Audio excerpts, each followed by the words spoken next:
Howdy folks, Rune here from Tavern Gaming. I hope you're all doing well. For today's video, we're going to be covering the Halo Infinite tech preview that was held this past weekend. I'll be sharing a bit of my perspective and experience that I had while playing. First, full disclosure, I'm a Halo boomer. I grew up with the original trilogy. Halo Combat Evolved on the original Xbox was my first experience nearly 20 years ago. I consider Halo 3 to be one of my all-time favorite video games. Deep down, I prefer the style of the first three Halo games.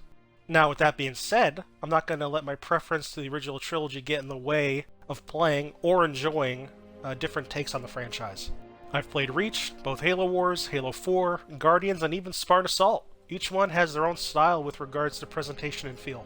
Going into Halo Infinite, I wanted to keep that open mindset. I understand that this preview over the weekend was just a snippet of what we'll see later on. Ultimately, this preview was just a way to help the folks at 343 engage with players, get feedback, and test important things like server stability. For something that was advertised as fairly early pre-release software, I was super impressed and happy at how smooth things ran. I played this tech preview on my Xbox One X, so I'm still on the last gen console hardware, and things performed very nicely. The movement came off as solid. I really didn't feel the need to run that much because my character moved at such a steady pace that I could move around just fine. The feel and sounds of the weapons felt great, especially the sound of the M41 rockets hitting their targets. It felt so satisfying. You know, you had your household names like the battle rifle, the needler, plasma pistol, gravity hammer, etc. scattered around the various maps. You had some new weapons too, such as the skewer, which was essentially just a giant harpoon gun. The most fun I had with the new weapons was with the Ravager. I suppose if you ever find yourself in a situation where you're surrounded and feel like taking everyone down with you, the Ravager will help you out with that. When we saw the multiplayer reveal at E3 this year, I understand that some folks were somewhat hesitant about things like the grappling hook and barrier shields. Getting to experience and use them firsthand now, they came off as pretty well balanced. You could shoot through the barrier shield, exposing the enemy on the other side, so it gives you a chance to fight back at least. You're not completely screwed. You can only use the grappling hook as a pickup item, and you can only use it a certain amount of times before it breaks. So it wasn't too over the top. I mean, you could latch onto items, you could latch onto walls, roofs, you could even latch onto your teammates or enemy players, which was the most fun part. With concerns about the maps, each map had a different sort of theme to them. All felt alive, and the art style was all grounded. All of them felt like they belonged and exist in the Halo Infinite universe. You didn't feel out of place. The customization was a welcome bonus in the preview, as we were able to get a taste of how things would work when personalizing your Spartan. I appreciate and welcome that they are carrying over a lot of the customization elements from Halo Reach and the Master Chief Collection.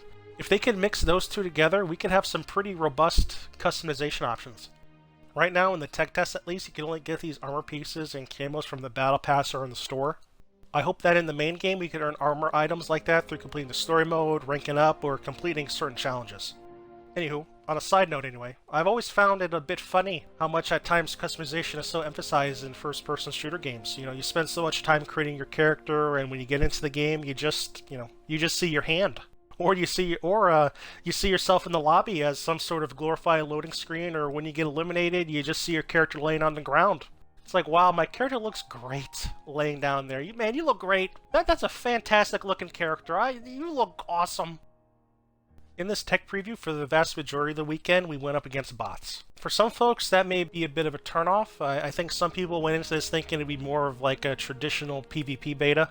For myself, and maybe for the folks listening now, I didn't see or didn't have much of a problem going up against bots. I wanted to experience the game firsthand at a relaxed pace, taking my own time, just taking it in by experimenting with weapons, learning the maps, and just taking notes on any issues I came across.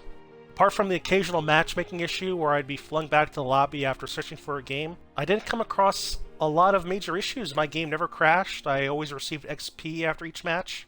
My experience was overall enjoyable and bug-free. Now, I understand that for issues and bugs, it's going to be a subjective take. You know, I mean, this whole video is a subjective take. You may be listening to this and over the weekend you came across way more issues than me, and I feel you. I think that sucks. That truly sucks. I hope that next time the preview does better for you. For things I'd like to see in the future, for additional previews or the main game itself, I hope we get to see what their vision is for Big Team Battle. You can actually see what some of the vehicles are going to be looking like in the customization menu, and some of the vehicles like the Scorpion tank look absolutely amazing.